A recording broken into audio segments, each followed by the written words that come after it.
Welcome everybody to Rooftop Talks. I'm Kiana, and today we have a special guest. We have a Syrian entrepreneur. We have the owner of Unchained Incorporated. We have Bilal Issifou. Thank you so much, Bilal, for being here at Rooftop Talks. No, it's my pleasure. Glad to be here. Yeah, so I want to jump right into it. Let's talk about Unchained Incorporated.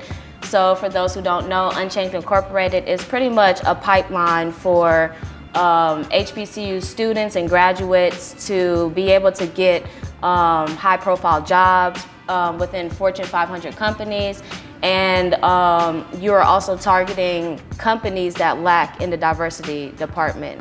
So let's talk about how you came up with that, and because that's amazing. I think that's the next thing as far as like being able to quickly hire talented young Black students and for the corporation. So it's a win-win for everybody. No, definitely. So, I mean, to start, like, the story takes me back to about probably like my freshman year. So freshman year, Bilal, walking through A&T, confident, thinking he could do whatever. Okay. I got hit with the reality shock of formalities, you know what I'm saying? So being a college student, you go to a school like A&T, there's about like 12,000 plus students. You attend the career fair, you're standing in long lines, you're trying to get your resume to different companies only for them to tell you, hey, go apply online, or hey, you're a freshman, you're too young. Right. And so a lot of students say, in fact, like 60% of students never visit their career service office. Out of the 40% that do, only 16% actually find it helpful. So I was a part of the 60% that I went to the career fair. It didn't work out, so I did probably like 100 job applications to find my first internship. So I used external resources to land my first internship with the Office of Civil Rights. That's where I met Hamilton. So like we were working for the Office of Civil Rights. I was in the business development unit. Our job was essentially helping minority business enterprises get certified or giving them education and information to help them get certified. So throughout my internship experience, I loved the work that we were doing. I loved the fact that we were helping our people get access to capital and contracts. Yeah. But I realized like construction wasn't my thing. It wasn't really my thing. But I was like, wait a minute. So I reflected on the internship experience. I realized, hey, well, I'm an HBCU student. I struggled to get an internship. My first internship that I landed, changing my perspective, how many other students could benefit from this. And so I took the concept that I learned at my internship and decided to apply it to where I currently was, and which was a HBCU student. So the story behind Unchained is just like, I lived through the issue, and so I wanted to create something that could, solve the problem for a lot of people at once. And so that's when technology came into mind. I thought about if I was gonna do this, I had to tie it with technology. And so year after my internship in 2019, 2020, the pandemic happened. So now everything is virtual, everything is online. It was almost like perfect timing. At the same time, George Floyd and a lot of different social issues happened to where a lot of companies were being held responsible. And so that's when, I knew that I was destined to be doing the right thing. But I was still pursuing like my own professional career. So like I interned with a lot of different companies, my last one being with Goldman Sachs in consumer compliance. So the status quo mindset of the average college student is like, go to school, get a job. And so like by those standards, that's what I was preparing to do. But somewhere along the way, like, in my heart, I kept getting the message that like Unchained was what I needed to be building. And so, I prayed on it. And by the end of my internship with Goldman Sachs, like I was pretty much pitching Unchained to different people at the company to get their feedback. And the most interesting feedback I received was from my managing director. When I pitched it to him, he was like, "You're young, why don't you try this out? You could always get a job." And it was ironic because I knew the message wasn't coming from him, because he's the same person who extended me the offer at the end. Right. But it's like, I got my answer, you know what I'm saying? Right. So like from that point on, the past 2 years, I've been pretty much dedicated to like building out the platform. We've seen a lot of early successes in building out. We currently have like over 14,000 users spread across about 30 different universities, along with 400 ambassadors. And we've been able to work with a lot of companies since we've started, which is pretty good, being that we were an early company that no one pretty much knew of, but we were able to actually, prove that, we knew how to solve this issue, and our strategy was unique. So let's go, because you were doing pre-law in college, correct? Pre-law, yes. And then you got an internship with Goldman Sachs. And so it's just like you have this and then you have that and you're like, you know what, let's push that away and let's do what I want to do. I'm sure you've raised a few eyebrows. So how did you navigate through that? Honestly, like, it was really just a follow your heart situation because, like, to your point, I was a pre-law student, so my plan coming into school was like law school. Right. Then I interned with the Office of Civil Rights, interned for Goldman Sachs, and realized, wait a minute, I can get a job without 4 more years of law school, so maybe that's the route. But even throughout that process, I realized, like, no, like, I don't necessarily want to do the status quo of, you know, just getting a job. I want to actually build something, you know, and it took me back to watching the movie The Social Network, where it tells Mark Zuckerberg's story, how he started at Harvard. Facebook started as a social group at Harvard University. He then spread it on. I started Unchained at ANC. Now it's at 30 different universities. And so I just put myself in his measurement and took away like the barriers or the comparisons of, you know, that society tries to put us in, and decided that, like, I wanted to do that. And I felt so strongly about it. Naturally, my actions and the results, you know, started to match as well. So. Yeah, and I think that's important as an entrepreneur is you're gonna have that moment where it's like, this makes sense logically if I just continue it, but I really wanna do this. So I'm gonna take that risk. And you being young, like your managing director said, and it's actually very ironic that he said that because most managing directors wouldn't, especially if they see something so talented in you. And you were talking about how you would pitch your business pitch to everybody. And I definitely want to go a little bit deeper into that, but you also utilize being on campus.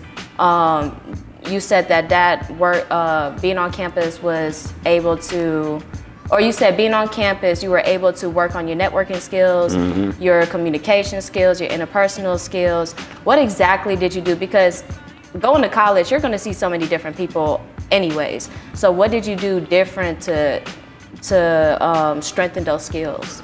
Honestly, the first thing I'll say, like, just being at a HBCU, it's already an advantage when it comes to that type of things, because, like, HBCUs kind of teach that pride automatically. Like, freshman year, most people already know their elevator pitch because you're doing it in every class, because they're requiring it to do it in every class. There's a different sense of belonging, but I guess what allowed me to separate myself from early on, knowing that I had the advantage that, like, I was from Greensboro, grew up in Greensboro, and, you know, a lot of the resources that I needed or wanted, I could have access to. So I decided to not like do the status quo. Like most students, freshman year, they join a whole bunch of different organizations, and, you know, that's good to get experience on your belt. But I realized that you could create true change by creating your own platforms, because college is the lane and window that you have to do it, because there's the least amount of risk involved, there's the most amount of support, and it's the easiest channel, because, I mean, as the college student label, like, there's a lot of doors you can get into, and so I use that to my benefit. Freshman year, I started my nonprofit organization, Kingdom of Youth, which essentially the reasoning behind that was my senior year and junior year of high school, me and a couple of my friends, we started volunteering mentoring at a certain middle school. And so once we decided that we were all still going to North Carolina A&T, we wanted to continue it, but we wanted to expand and make it larger. So we essentially started a nonprofit that was run by students at the campus. So it's like, right now, currently, like, I'm one of the advisors, and it's like, you know, I only graduated a couple years ago from that stance, but it allowed me to be in a position to where, like, I was creating the connections between the students early on, and it also helped me because that experience was my first experience that I used to put on my resume to get the first internship with NCDOT. So it was like, I realized early on that I didn't have to wait for outcomes, I had to create them for myself. So yeah, so and creating your outcomes, it's very interesting that you said that, because one of the struggles that you had was your not having a website developer that was going to break your pockets. And we know that if you take a look at how much it is to create a website, it's a lot. And you're not just creating a website, your users are being interactive with the website. So there's a lot of coding, I would assume, that's going on. No, definitely. And so I want you to talk about the struggles that it took, and your chief of technology, Nasir Jones, I believe. Yes.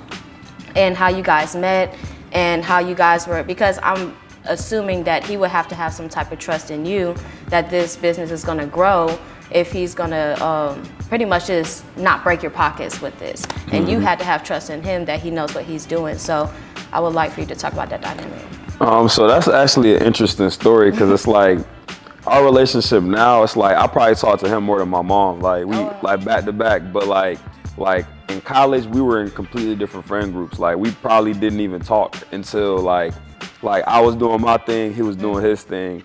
And then really like once I decided that I wanted to embark on the idea of Unchained, like my first route was obviously, you know, doing the original route, going online, going on Fiverr, going on LinkedIn, talking to different people, getting quotes. But around the time, this is me at sophomore, junior year, you hear somebody talking about some 30, 40K. You like, what are you talking about? Whoa, I was like, hold up. And then so I finally decided to like, you know what? I'm gonna start organically. So the first thing I did was, before I had a website, I started an Instagram page. And on the Instagram page, all I would do was post career tips, career hacks, build an organic following of about 400 to 500 people. And from that point, once I established, like, you know, like I tell people all the time, like you can't just manifest things and put it in the air. Like you have to put some type of work. And some people, you know, don't understand that the work doesn't necessarily have to be being at step 10 after only step 1. It's like step 1 could be, all right, you made the idea, you create the logo, you make the page, you bring it to life in whatever way you can or whatever capacity you have. And so at that point, I was still in need, because I know like if I want to take this to the next level, I actually need a platform. And so I'm at a HBCU, there's dozens of software engineer, computer science students. Let me put a tweet out. I literally put out a tweet. I'm like, hey, I'm working on this project. If you're a computer science student or a marketing student, you know, DM me, you know, let's figure some things out. 2 weeks went by, I get a DM.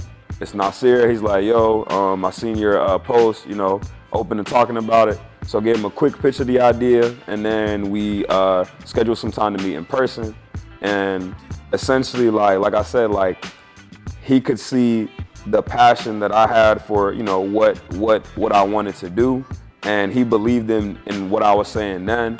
And to your point, like I believed in his ability, because like I talked to every software developer, and they were like, it's gonna take 6 months and 30K. I told him what I was trying to do. He was like, when are you trying to get started? And so that's when I knew it was a different, you know what I'm saying? Like when it's divine time, and it's like everything that was a blockage in the past, like doesn't even exist, because like we literally, after that conversation, started working on it the next week, and we rolled out the first version of the platform literally June 19, 2020. So I probably met with him like May, and then June 19, 2020, on Juneteenth, we had the first version of the web platform. And then from there, like I knew that, like, you know, this was how it was supposed to be. So. And not only did he do it, he did it well. I mean, no, within definitely, your first like, year, you surpassed 2. I'm sorry. No problem. I was just gonna add that, like, and what I was at, like, I'm a big picture guy, so like I wasn't asking him for no simple, like, you know, no simple Wix website. Like I was asking for a platform where students can communicate, message, group chats, apply to jobs. So there was a lot of moving pieces to it. But like I said, like he even inspired me, because I'm like, me and him are around the same age. It's like I'm coming up with this crazy idea, but like you're actually, like, you know, you see yourself actually putting it to life. And so at that point, I knew if he's gonna go hard on the tech, I have to go hard on the business, the sales, the marketing. Like I have to, you know, if he's gonna take this off my plate, I'm gonna have to like figure out how to do the rest. And that's kind of how like we worked, like, you know, tag teamed it till we started slowly expanding the team, adding different pieces. But yeah, I would say that like I'm blessed to be able to, like, you know, be in the situation, but I also feel like I was proactive about just using my environment, because a lot of people are scared to even reach out, you know, to the people around them or in the campus, and you never know. It's like the next Zuckerberg could be your roommate, you know, and so that's kind of how I look at it. Networking is important in college, especially because everybody is kind of on the, I don't want to say everybody's on the same level, but more than likely they're on the same level. And everybody's trying to grow and be somebody. So it's always good to know who you went to college with. But I did want to highlight about, you know, how Unchained Inc did within the first year. They surpassed 2.2 million website clicks. You had 10,000 active followers, and you said it was now 14,000. And you had 6,000 app downloads. That's huge. So that's within the first year. And so where are we at with that now as far as numbers? So we were at, the first year that we launched, we were at about 6,000. Then like currently 2023, we're at like 14,000. So we were able to like upon launch June 19, 2020, we had like a first, group of about, like I said, we were at, I would say, we went from 3,000 downloads, 6,000 users, and then we increased that to about 14,000 users, and we were able to increase the amount of students that we reached. So the process, like, I'll say that, like, what separated us from a lot of people, like, in our space or a lot of solutions in our space is that we focus on a key area that, like, is not tangible. It's like in order to like get buy-in from a demographic of people, you have to actually build the strategic relationship, invest in time, invest in development. So early on, like, we did things that other early companies probably wouldn't take the risk to do. We actually traveled to 12 schools. We were on the ground. We were, we had the QR code, scan this. So like we were on the ground. We did the groundwork. Like we didn't think we were too corporate to, be actually with the people. And so that allowed us to get early buy-in from the students, because the students believe like this is a brand for us, by us. And so as we grew and expanded, it was easy for them to support it, because they remember when we were actually, here on campus, and now we have the app, we have the platform. So for them, it was more so like they felt a part of the journey as well. And so it was easy to bring that buy-in together. So speaking of this being specific to the students, I would love if you could go into the meaning of the name Unchained Inc. Yes. And because it's just a powerful name, but. No, definitely. So Unchained Inc. Simply means, like, our tagline is breaking the barriers. And so with that being said, like, Unchained is a platform that's meant to be limitless. I feel like historically, from a historical context, there's been a lot of limits placed on minorities or underrepresented communities. And for a long time, like, that has stopped us economically, that has stopped us, from getting the things that we need. And so, like, in building Unchained is like my version of a revolutionary tool, because in today I feel like social capital, technology, and like you said, like, people getting access or recommendations, like, that runs the world. It's like, no matter how you put it, like, if we want to fight the war, we have to fight the war in all aspects. And I feel like that's one of the biggest aspects. It's like, the more people that of our background get high quality jobs, the more people of our background get hired in, leadership positions, the more economically stable we'll be to, like, then if, there's 3 Bilals at A&T, then there's somebody that's, older or in this corporation that is going to be willing or economically stable enough to fund that or invest in that. So I feel like it's a big circle. It's like the more people that we can get in the rooms and in the doors that look like us, the more of us will actually be in spaces to invest and support each other. So I feel like the main meaning behind it is being limitless. I feel like for a long time, like, we felt like, pointing the finger in other places, like, from a historical context, there's a lot of things we can't fix. But in today's day and time, like we are our only limit in that sense. And so I feel like Unchained is just saying, hey, if there was anything that you thought was stopping you from getting a job, Unchained, here at Unchained, we don't believe in that, and we break barriers. Breaking barriers is our specialty. So. And I love that, because not only are you helping college students, college graduates, but you're really helping generations, because if they're getting a job, they're putting their family and loved ones and friends in a better position in order to grow. So it is definitely a circle, and I'm seeing that. Now I want to go back to, your practice of you pitching your business pitch to everybody.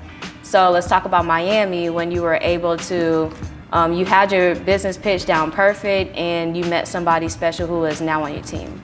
Yeah, so Master Peter, it's an actual funny story, because apart from the things that we do with Unchained, me and my chief technology officer, we also have like a travel agency / entertainment company. So we do like different events, concerts, and different things like that for the same demographic. So like our strategy is like we give them what they want and what they need at the same time. What they want is parties, giveaways, freebies. What they need is internships and scholarships. Right. We pair it together, and we attack the same market and get the same outcome. So we were actually in Miami for spring break, and we were networking with some promoters out there, and we were telling them about the work we were doing with HBCUs and Unchained. And they were like, hey, well, we heard Master P's supposed to be at this hotel. And like, mind you, like, we didn't know these people from anywhere. So it's like, but something in me told me like, you know what, whatever. So we came to Miami, of course, so we didn't come prepared, you know, for a business pitch presentation. So the next morning, me and Nasir, we went to the mall. I grabbed a blazer, dress shoes, everything, like fresh off the rack. We put it on. We pulled up to the address. And at first, like, we were a little skeptical because, like, you know, the hotel, like, you know, it was just a little off. It was a little off. We were like, I don't know about this. Too. Yeah, exactly. So it's like, and then we were the only ones in the lobbies with suits. So it's like, imagine walking in, everybody like, who these dudes in suits? Yeah. And so we sat there for like 30 minutes. And like 10 minutes before we were about to leave, a lady walks out. She's like, hey, you guys must be here to pitch your business. And we were like, yeah. And then so we walked to the back. And she took us to a holding room or a conference room, and she basically like, all right, so this is how it's gonna go. You got 8 minutes to pitch. It's Master P, the CEO of Rap Snacks. You're gonna be in a conference room. Give it your best. And so at that point, we knew it was real. So it's like, I'm looking at Nasir like, yo, like, this is happening. Like so, you know, I'm looking at the last minute slides of the pitch, and when it was our time, I went in the room, pitched the best pitch I could, and like, by the end of the pitch, like, you know, you could feel the energy in the room. Like everybody in the room was speechless. And then the first person to speak was Master P, and he really like appreciated like the work that we've been able to do thus far, how confident we were, and us actually like chasing the dream and, you know, taking the opportunity without knowing. And so like, from that point on, we built a relationship. He was able to pretty much, we hosted the HBCU Leadership Summit in Met Gala, where he pretty much did a speaking engagement for us for free. From there, we continued on. I did a couple podcast interviews with him. And then on the behind the scenes part, like, he's on our advisory board from like a growth standpoint, you know, him being such a big figure and us being such an authentic brand. Like, we felt like him, you know, co-signing us would be a really good thing for the brand. And so like, ever since then, we've been continuing the relationship, and he's been helping however he can. So like, whenever we need him to do promo for like the career fair or anything that we're doing, he's pretty much open to doing things like that too. So how much has he, since working with him, how much has Unchained Inc. Scaled? I'll say it's scaled like, I'll say it's scaled pretty tremendously, like probably just from like a buying standpoint, because like the students, we already pretty much had a pretty good strategy on the students, but I'll say on the client side and organizations who wanted to partner with us, that side pretty much grew, because, you know, they were like, wow, if somebody of his stature is willing to like associate their name with, you know, a growing company, then they must be doing something right. And so that really helped us on the organization and partnership side. Besides the not having a web developer in the beginning, is there other obstacles in Unchained Inc. that was huge that you really had to get over, or was it a lot of small stuff? I'll say like I'm learning every year. You know, in the beginning, the first issue was the web developer. Once we got the app running, it was like, okay, how do we get students to the app? Figured that out. The next step was like, how do we get companies? So then once you get companies, you start generating a little revenue. It's like, okay, it's not just about the revenue. It's like, how do I actually provide value to these clients to make them want to renew? And so like me being, like you said, pre-law, Goldman Sachs, I have no recruiter background, but I literally had to learn it because that's what my business is. And so like, I had to become a recruiter. I had to understand what recruiters do, how they do it, what they need. And so that process in itself was a little tough because, it's one thing to make the sale, but it's a whole nother, obstacle to actually deliver and maintain that client. So I'll say early on, while we were trying to validate our business plan and proposal, like along the way, we learned like the hard way how to, do certain things. So I feel like it's an ever going journey, because like each year, each milestone, I feel like I learned something new about my business. And that's been the most exciting part about the journey, because like I feel like I'm never not learning or never not getting better, because you're not supposed to be the same place you were the last year, or you're not growing. So yeah. So I love what you have going on, because I relate to it personally. A lot of my peers or people that I went to college with, they are having a hard time finding jobs that are in their career field. I was lucky enough I was blessed enough, I'd rather say, to ain't no luck. Okay, you know it. But I was blessed enough to be able to have an internship that was in my field, and then able to get another job after my internship. And so one of the things that I feel is important is just knowing how to be in that corporate world. A lot of times we try to get ourselves prepared for it, but once we're in it, we don't know how to navigate in it.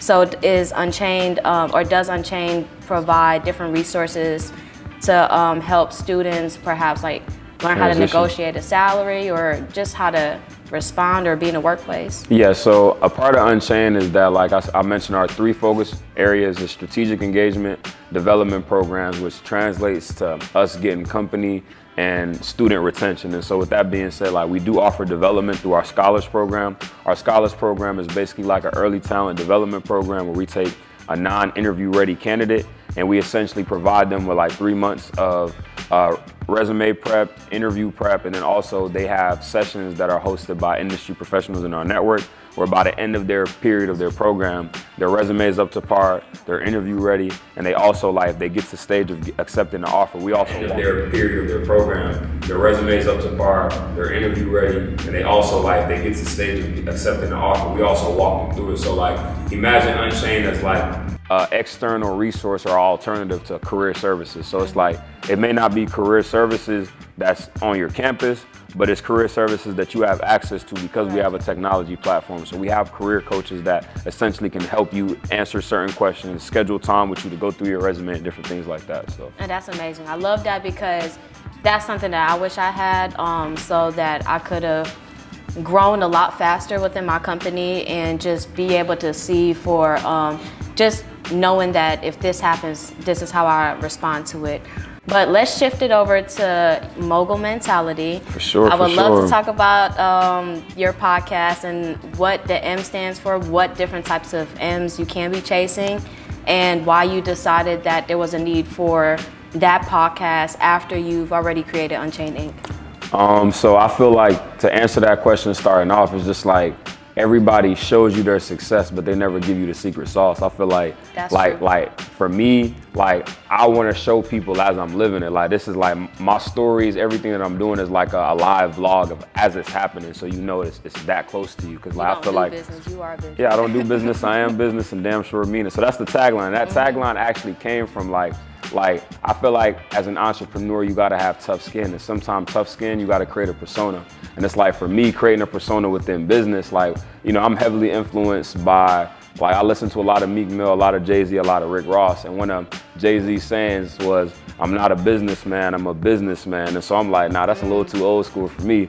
I'm like, you know what? Our generation a little more cocky. I don't do business, I am business, and damn sure mean it. And all that phrase is just asserting that like no one starts a business or the business isn't separate from the person. So like I feel like when you're doing something, you're not putting your all into it. But when you're becoming something, like all the energy is being pushed towards that. So like that goes to say that like the saying really just stems to urge people to stop like just doing things. When you do it, you're not putting in all effort. But when you're becoming it, it's like you're seeing the growth, you're seeing the sporadic like you're seeing the growth within it. And so with Mogul Mentality Club, I wanted to create a lifestyle group of people with the same mindset, because I feel like the first step to achieving anything is having like the mind. And so the mind of a mogul, like me personally, like I think this is something that like kind of helped me out too with, you know, interacting with Master P so many times. It's like in his field, he would be considered a mogul. And so like, I feel like anybody trying to achieve the highest level